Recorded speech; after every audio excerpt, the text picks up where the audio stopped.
Parenting style spoke to me moreover than any other topic we have covered. Because I have 4 children at home, learning about their needs is of paramount importance in my life. Diana Baumrind first introduced this topic in 1971. She proposed 3 basic parenting styles at that time.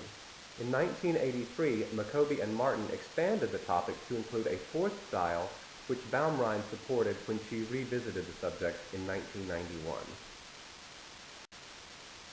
These 4 styles can be classified by the levels of demandingness and responsiveness on the part of the parent. This paradigm creates the styles of authoritative, authoritarian, permissive, and disengaged. Demandingness is centered on the level of expectations the parent has of the child. Responsiveness is classified as the amount of support or warmth the parent provides. Authoritative parenting demonstrates high levels of both demandingness and responsiveness. Authoritative parenting is thought to be the most effective style of parenting. Children raised in this atmosphere are typically expected to be the most well-rounded in their personal and professional lives. Authoritarian parents have higher expectations of their children, but are not as responsive to their needs. Children of authoritarian parents can be highly successful in their profession, but lack the emotional support necessary to have proper balance in their personal lives. This can lead to a heightened sense of responsibility, but poor interpersonal skills and emotional issues in adulthood. Permissive parents are kind and warm to their children, but are less likely to establish and maintain consistent rules for them.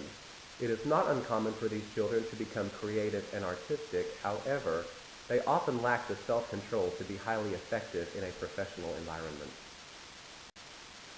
These children are more likely to be emotionally healthy, ranking higher in self-esteem. In contrast, lack of ambition and personal responsibility are consistent outcomes.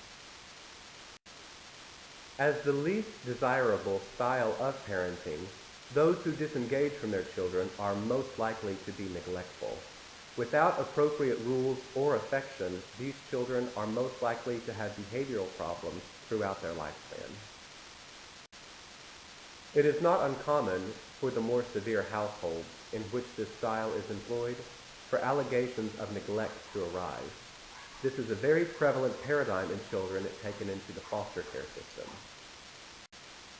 In essence, the most favorable environment is authoritative, with high levels of both demandingness and responsiveness. The least favorable is disengaged, with low levels of both. Overall, with the exception of child neglect or abuse, the most important factor in parenting is consistency. Children are not as capable of emotional and professional success if their environment is in a constant state of change during their most formative years. In conclusion, I would like to leave you with this quote from Maya Angelou. I feel that her voice has a level of emotion which I cannot reproduce. I've learned that people forget what you said, people will forget what you did, but people will never forget how you made them feel. I feel that the way in which your children perceive your interactions with them outweighs your own perception of these interactions on a daily basis. It is very important to take time to look at the world through the eyes of your children to completely know and understand them.